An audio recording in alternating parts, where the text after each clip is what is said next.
We're going to talk about today one of my favorite quick games, the stick concept. And if you like what you see today, please subscribe to the channel for upcoming tips, schemes, and drills. All right, Coach. So Coach Facile, obviously everyone knows him by now, but he's going to go ahead and go through his stick, how he runs stick. I'm excited about it because it's a little different than how I do it, and probably then a little different than how all y'all do it. So yeah, I'm going to kick back with you guys, watch what Coach has to say, and then we'll talk about it. And obviously, you know, put your comments and questions in the chat if you have them. We'll probably try to let Coach Facile go through unless there's a natural break and it's a question about something specific. We'll probably try to hold most of them toward the end.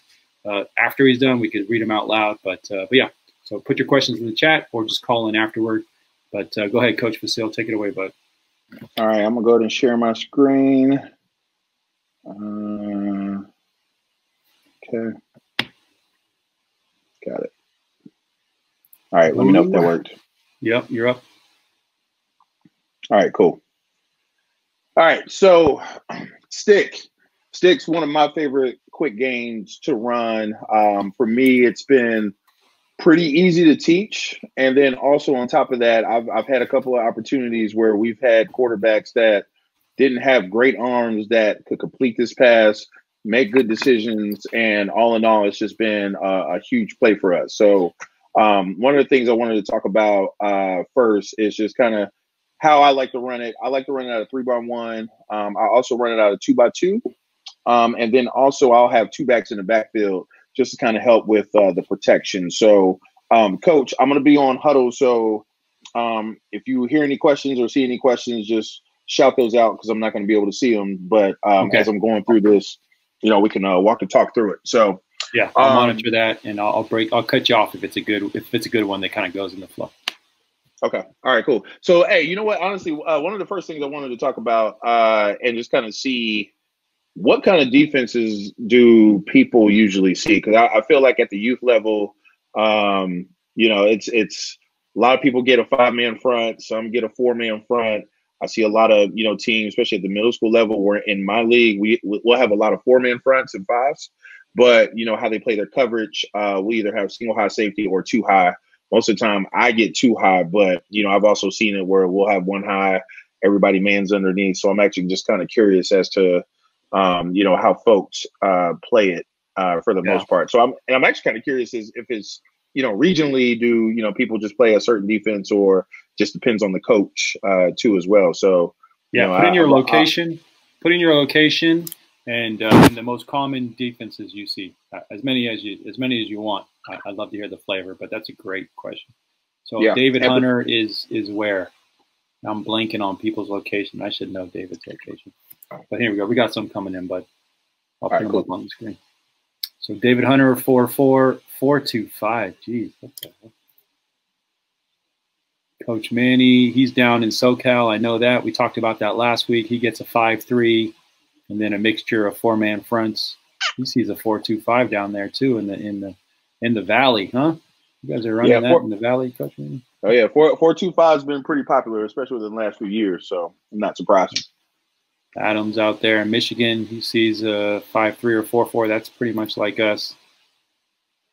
Coach Jason only saw 5-3-5. Ooh. Yeah, that's right. North Carolina. My bad, man. And Coach David is in Tennessee. That's right.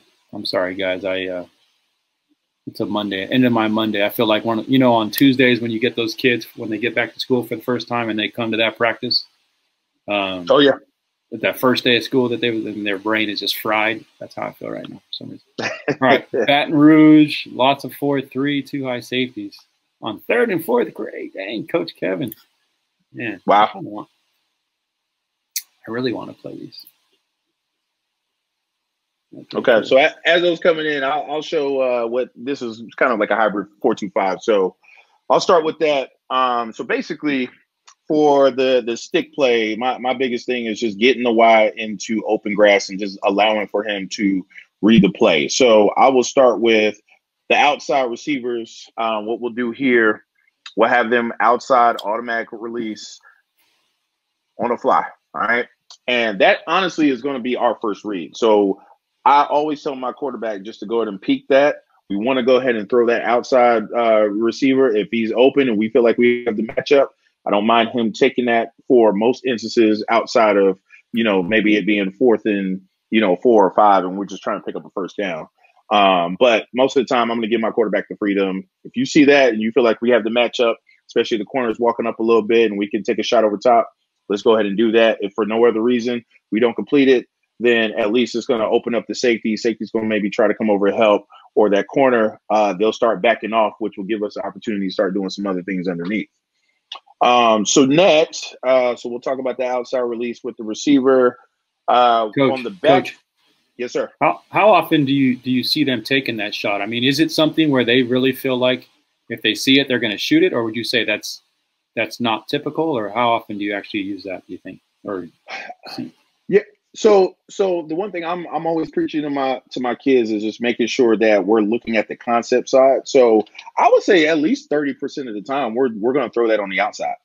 Nice. And then I also have a tag for a post which comes open later in the game. We'll talk about that here in a minute too, where it's that right there has been the biggest one, especially if we hit the stick a few times. Then we'll start hitting this post behind this safety, which has been huge for us. And that works in either the 2 high or the 1 high safety look. So the backside progression always going to be a slant for us. And then if the corner's off, I'll allow for my left receiver to just go ahead and run a hitch, or even what we call a Richards, which is just a now route, just turn. If the corner's off, we want to take that. Like, I don't mind him looking there, especially if we feel like, the linebacker is kind of overplaying the 3-by-1, especially if we have the tailback over here, as you can see here, then we can throw that backside slant. So stick, this is the one of the bigger differences on how I run stick and how I've had some conversations with some other air raid coaches. So basically, I have my Y reading the leverage of this linebacker. So sometimes we'll see this linebacker, he'll either play over top of this Y, or a lot of the folks that, or a lot of teams that we see now, they're playing inside leverage, trying to take away this inside route. So what I like to do, and what we've been teaching our Ys to do, is to get behind this linebacker and settle up behind the linebacker on his inside leg. And with that being said, what typically happens is the linebacker's always looking inside at the quarterback and the tailback and looking in the backfield to see what's going on. He always gets lost because he runs by his face, he sits in, and what we're doing here, we're going to have our F run right at the line of scrimmage and run it out here. Let me go ahead and back that up. And run it out right here. So now we putting this linebacker into conflict. All right. So now don't get me wrong, if he's lined up head over top of the Y, we want him to come stick inside. And I know a lot of air raid coaches, regardless of what's going on, they want you to go across that linebacker's face. For me, I have found that has been pretty good for us to get behind this linebacker and sit in open grass. And what happens is his linebacker always chases that out because he's not paying attention to this Y, because his eyes are always inside to the backfield, especially at this age, at middle school level. They're not really looking at what's happening with the number 2. They're just looking at what's in front of them and what's happening in the backfield. So that's helped for us to get a couple more yards out of that. It's a good hole shot. We catch it and get it upfield. And honestly, if you think about it too, if I'm sitting inside the linebacker's leg right here, if he doesn't move throughout that play, then the out's going to be there. But most linebackers are going to move at the snap. And if he knows he's got to get to that flat, he's going to naturally start fading out there off of the rip. And then now our Y is just going to sit in open grass and take that. But really, we just want to read the leverage of that linebacker, which is going to be our biggest key. So ideally for me, like I mentioned, I just rather him sit behind the linebackers, gives us a couple more yards. Usually it's like at a 7-ish yards. And we want to sit in open grass, show hands, catch it, and get upfield. And I have a couple of cut-ups where we'll talk about that too as well, where, we work on drilling this every day. Like I'll just have these 2 receivers here, and we'll run stick. He'll run, settle up, F runs out, and now the quarterback, he's reading the linebacker. And really, he's just reading the hips. If the hips are pointed towards him, he's going to throw that out. If his hips turns and starts chasing that F, he's going to throw that inside. And that's been one of the big – That's been one of the bigger things, coaches, is really teaching the kids to understand hip angles and understand where they're turning at and where they're trying to go. And we want to throw opposite of that. And it's a hard concept. It even took me, even when I was playing football, even in high school and going into college, it still took me some time to kind of understand that. So, you know, I could understood exactly where to throw that ball, how to throw it, and throw it in spots where necessarily a linebacker may look like he's covering him, but he's really not, because his hips are turned towards you. It is almost impossible for him to open up his hips, turn and run, and catch this F receiver if he's running that out. So yeah, that's a huge point, bro. Like, honestly, we do teach that with the corners, because especially when we run wide corner, we teach them to peek at the hip angle of that cornerback to the concept side. I've never thought about doing that with the linebackers, but that is, like, honestly, that, and this has been my biggest plight this whole offseason, trying to figure out how to make the quarterbacks understand what that linebacker, that specific linebacker that you're talking about right now, like, how to make sure the quarterback, as soon as possible, can identify which one he should throw to between those two guys. Exactly. And I love that, because, I mean, it's true. If he could be standing over there where the Y is, and it looks like he could be blocking the F, but if his hips are pointed inside, he's done. He can't get there. I love that. Sorry. There's no way. There's no way. No, Coach, that's perfect. That's perfect. That's a great point. So that's the biggest key for our quarterback. And literally, he has taken the ball. And a lot of people, they'll do either it's a catch and throw. For my quarterback, the better rhythm for him, either he just takes it and take one big step, drop back, and then he's looking to throw. So it's still part of our quick game series. And really, he's just reading the concept side. So, and one of the things that we found that have worked very well too. I'll move this tailback over here. Sometimes we'll shoot him out, depending how well we're protecting up front. The other thing is too, sometimes I'll keep him in and have a 6-man protection just to make sure we have a clean box for that read for our quarterback. So he's just standing tall, making a good throw and being done with it. Yeah. So this is our base. I like to run stick kind of starting out. All of our 7-on-7 games, they already know we're going to run stick the first play, because it's going to tell you a lot about how the linebackers are playing, who's playing off, who's playing up, and it's just a lot of just good bang for your buck. And we can still, like, you know, even if we have a concept that's running on the right side at stick, I can still call up front if the linebackers start cheating over here and they want to line up, you know, head over head here. We can still call an inside zone run up here, and we still have 5 in the box, and we can block that up and have big runs too. So I just feel like just stick has just been great for us. It's easy to teach. The quarterback that I'm going to show a couple of cut-ups, he was a wide receiver last year. He's just now jumping into the quarterback position, and he's starting to understand the concepts, and it's been easy for him to pick up. So, and he doesn't have a rocket arm. I mean, he reads just as well as everybody else. But like I've told him, is there's a difference between being a quarterback and being someone who can actually throw a football. So we got kids that can throw the football a mile, but if they're not making good decisions, it's going to be a moot point anyway. Yeah. Hey, right now, since you took a natural breath, I'm going to sneak this one in. Coach Manny, asking about range.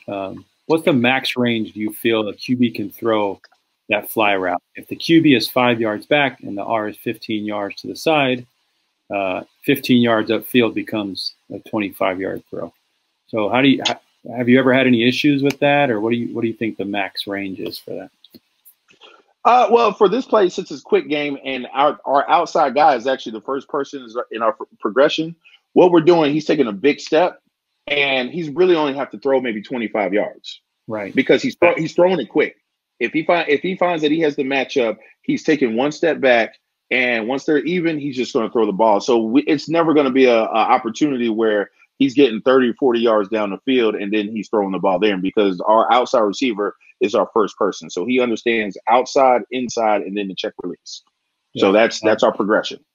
So so it won't have to be too far. It's just going to be 20 to 25 yards at most. I mean, and we run this on the goal line too. And I actually have a cut up on that where we just run a little quick fade. And again, it just doesn't have to be, it doesn't have to be a long throw. It's just, getting the leverage. And if the corner's inside and we want to throw it to the outside and, we feel like we have a matchup, we're going to take it. Yeah. No, that's a good point. I mean, it's literally just a rocker step and go. So it's almost like like you said, even if his max was 25 yards, that's all he's really trying to get anyway. That's all he needs. Okay, cool. Right on. Yep. And then the other thing I like to do out of this, sometimes we'll tag a post. So the corners will start backing off a little bit. We throw it deep, even if we don't complete it. All right. Actually, let me do that again. Okay. So now we have this safety. He's coming up. He sees the stick, and now he wants to try to make a play on that stick and try to take that away. We'll just tag a post for the outside guy, and now we'll just run that post behind him, which always results in a touchdown. Nice. Love it. So that's it's just an easy tag for us. It's very easy. I think that, like I said, just stick has just been just a compact play. It's easy to teach. It's easy to rep and practice.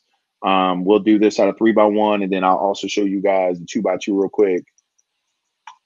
Let's see. So we'll have a tailback here. We'll put the F there.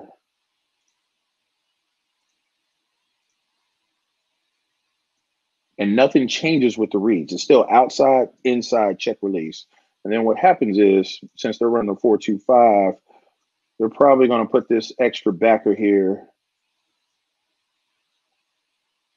on the 3x2 side. So that, I mean, this is to any defense, they're still reading this as a 3x2. There's 3 receivers on this side.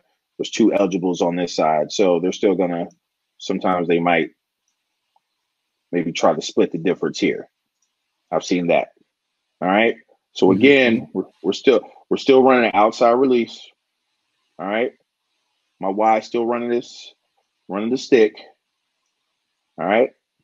But now the difference is now my tailback, he's running this flat route here. All right. And I've seen a couple of other guys, some run out a flat and then some do a swing. I like to run a flat because it puts pressure on his linebacker. Now he has to make a decision to either come up and run to the flats with his tailback, or he has to sit back and hold that stick. And again, because we're going on the outside, his eyes are looking naturally inside at the quarterback and tailback. So we're just going to run that out there. And most of the time that linebacker is going to chase that because he has flat responsibilities anyway. The only time that I've really seen, like, teams that if you have a really good tailback and you just like to just get the ball to him in open space and just let him shoot out here, then I can see the swing being a good route, for folks to do that. But just generally for me, I like to put pressure on that linebacker, put him in conflict, make him make a decision quick. And with us running that route right in his face, now he has to make a decision whether he's going to go out or not. Sometimes someone runs a swing out there, the linebacker is not going to chase that until the ball gets thrown out there. So, that just for me, I'm just more of a flat guy than a swing guy. Yeah. That's one of the questions I ask all these high school guys every time I interview them, because it's so different. I mean, I as a running back, I personally would want to see the field as I catch the ball. So I think I've put that a little bit into my own bias, but I totally understand why you're saying what you're saying, and it's making me want to try it out. I mean, I'm probably not going to get a try till next freaking year, but yeah, that's something to think about. Everyone out there, what do you guys do? Swing or shoot? I want to see swing or shoot. Let's take a quick poll. All right, man. So while they do that, you keep rolling. So just Mike Hardwick is asking your progression. So it's outside R, Y, then T. Yeah. Correct. Outside, inside, check release. So he's looking. Is that how you teach it? Outside, inside. Outside, inside, check release. That's how we teach it. So, and it's going to be like that for most of our plays too. So now it's just an easy progression for our quarterbacks, and now they don't have to worry about, okay, for this play, it is 1, 2, or 3. It's the inside, then it's the outside, and all that stuff. No, for the most part, for most of my plays, is outside, inside, check release. So that gives plenty of opportunities. We're going to take the shot on the outside if we can. Then we're going to look inside to the concept, which is the stick. And then at that point, if you don't see it, then we're just hitting the check release, which is the tailback anyway. And, sometimes if they overplay the concept side, then we'll still have the gift on the back side. As I mentioned before with all of my quarterbacks, if they're giving us a slant and you see open grass and you know that you could get 5 yards out of that, go ahead and take it. Don't even worry about the concept. And we do that a lot too. So I'll show you a couple cut ups real quick, Coach, as people are probably still putting in. Okay, cool. All right, so this is our 7-on-7 season right now. I know we talked about this last week. This is the quarterback. He's the wide receiver that turned into a quarterback literally about a month or two ago, full time. So he's still trying to pick up and grasp the concepts. So Stick was one that there'd be times like during 7-on-7, as I mentioned before, I will run the same concept all the way down the field. I don't care if the defense knows it. I just want to make sure that they're executing the play and they're trying to make sure that his eyes are being trained correctly. I'm looking outside, I'm looking inside, and then I'm checking release. So now this video, you'll see it, after a while here. This is where the Stick's is going to end up at. So for the first play, all right, so we're running the Stick. So my F, he's running this out. He probably ran a little too deep. And then I got my Y, he's going to sit down in this open grass, as you can see here. He's settling. He's catching the ball. And he should be getting upfield. And this is one thing we had to get on him is that, and I'm sure a lot of coaches get this, especially during 7-on-7. They're trying to make the spectacular play instead of just catching and getting upfield. And I'll run it real time here. He's catching, he's going sideways, getting upfield. No, catch the ball, get upfield, go vertical as quickly as possible. And that was one of the things that we repped all practice. He was just got caught in the game and, try to make the touchdown instead of trying to catch for 7 and getting 9. So that was one of the bigger ones that we just wanted to make sure that we just continue to preach and making sure he understands, catch the ball, get upfield. Trust me, believe me, when you have those pads on, if you catch it to get upfield and we can, turn 5 yards into 7 yards, we're doing great. This is another one that we did. So we ran a Stick on the goal line. It can be ran on the goal line. And the only thing that we did as far as the change, as we were just talking about, on the outside, it's just a quick little fade. If we feel like we have the matchup, we'll take the fade. If not, then we're just going to run the Stick concept as always. So we'll run this through. So F runs it out. The Y sits. Nice. Again, I like how I threw to the opposite shoulder. That's settled loose, baby. All day.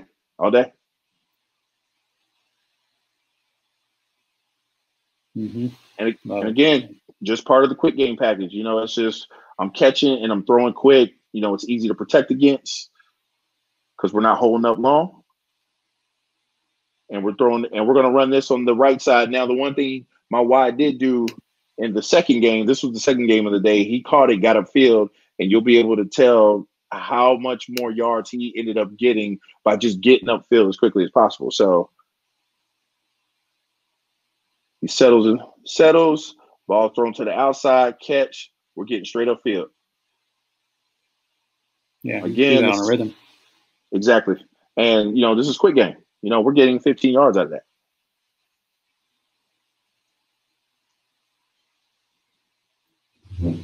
When was this filmed? Just a few months ago? This was actually filmed in June. Nice. Yeah, this literally just happened. And again, as you can see, guys, this linebacker, even when we're not even running the ball, he's still looking at the quarterback. His eyes are inside. That's what they're taught as a zone. They're looking at the quarterback and just kind of seeing where his eyes are. And because he was lined up over the wide, we ran it, I believe, inside of him on this time. But still, if we can get outside of him and he chases us out, we're good. We're just catch and get upfield. Love it. So those are the bigger ones that I like to do. Again, just outside, inside, check, release. 2x2, I like to run it out of that. We can also run it out of 2 backs in the backfield. I'll delete this, show you guys that.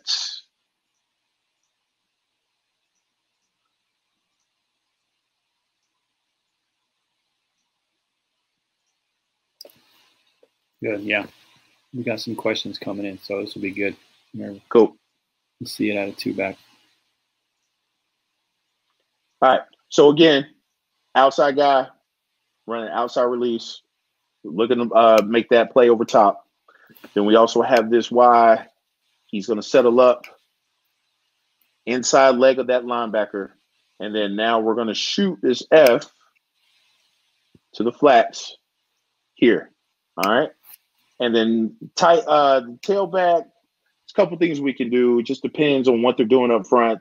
Generally, I like to keep tailback in, again, just to keep the pocket clean. Protection is the biggest thing for me that I want to stop first. And if I feel like this linebacker starts to shoot, start blitzing gaps, they're trying to create, some havoc and trying to, make something happen. Sometimes we'll just shoot the tailback out this way, but it just depends. Whoops. It just depends what's going on throughout the course of the game. But most of the time, if we feel like our 5 can protect up front and, we're taking care of business, then I'll shoot that tailback out. If not, then I'll leave him in and just making sure that my quarterback's looking on that concept side first. And most of the time that's all we need, or we're just taking this quick slant. Yeah, right on. Yeah. So that's perfect. I mean, we run this out of 2 backs. Really, I did have to do it a couple of times just for that extra protection piece. We just kept seeing so many blitzes out of this, but that is perfect. All right, so cool. So let's get into, unless you have anything else you wanted to show, we got some questions that are actually some really great questions. Okay, fire them away. Okay, cool. So this, me and David, I swear, we have like this shared brain waves or something. The biggest part that stuck out to me was having that Y go behind the linebacker versus I at least systematically teach that to go in front of him. So that guy, in my mind, has to pick quicker. Like the quarterback can see if he's going to stay with that Y or go with the F. I would think quicker. But so Coach Hunter's question is, do you ever see any impact with the linebacker in your Y as he's going out to cover the flats? I'm assuming, him impacting the Y, trying to go behind him. You ever see anything like that? Every now and then, yes. But again, what I'm telling my Y is he's going to read leverage. So, even if he's on top and he doesn't feel like he can get outside this guy to sit, it's not required. If the linebacker, if he's playing inside like this, then we want to get behind him. That's ultimately what I want. But if he's playing even just a slight inside shade on that shoulder, then he could go inside. Just whatever you feel like is going to get you a free, clean release and get you to the spot as quickly as possible and settle in that open grass. That's going to be the biggest thing. So ideally, I'd like for him to get behind the linebacker because that's going to give us a few more yards, but it's not required. He can just go inside. It's just based on leverage and where he feels like he can get into the linebacker. And quite honestly, I remember Hal Mumme, he had a video where he was talking about that, and he was almost talking as if he wanted them to collide, because at that point, then I'm throwing to the F. It's a pick. Yeah, exactly. It's a pick route. It's a pick route, but you're just running your route. So love it. That's true. But yeah, that's actually a great question, and I get the one thing I'm starting to see now too is linebackers are starting to just man this, and they'll man the Y, and then what I'll tell him, if you feel like it's man, then he doesn't have to settle. He could just go ahead and slant through there. Yeah, perfect. All right, cool. Yep. Next question. This thing will pop up. All right, Y. Is his inside leg up? Inside. Well, let's start there. Inside leg up or outside leg up? So for us, his inside leg is up. So for most of my routes, and I know some of the air raid guys, they'll have their inside leg back, especially if it's going to be something that's going to be quick inside, like the mesh, or even something that they're going to push off and get to the outside. But it timed out well for us whenever his outside leg is up. So he's going 1, 2, 3, 4, 5, 6, and then his next foot, his right foot, is going sticking at the top and sitting. So that's that 7 steps for us. And I know I said yards before, but it's mostly 7 steps. But the biggest thing is again, getting behind that linebacker and really eating up this cushion. And then now we could just settle on open grass. And then now we're going to put some conflict between the linebackers and then actually making the safety choose. And then most of the time, a lot of the safety, especially at this level, they're gonna have their eyes inside. They're gonna look at that stick. That ball gets thrown to them a couple of times, especially in front of their face. They're gonna start getting a little antsy. They're gonna walk up, and then that's when we'll tag that outside receiver on a post to get behind him. So that's what's worked well for us.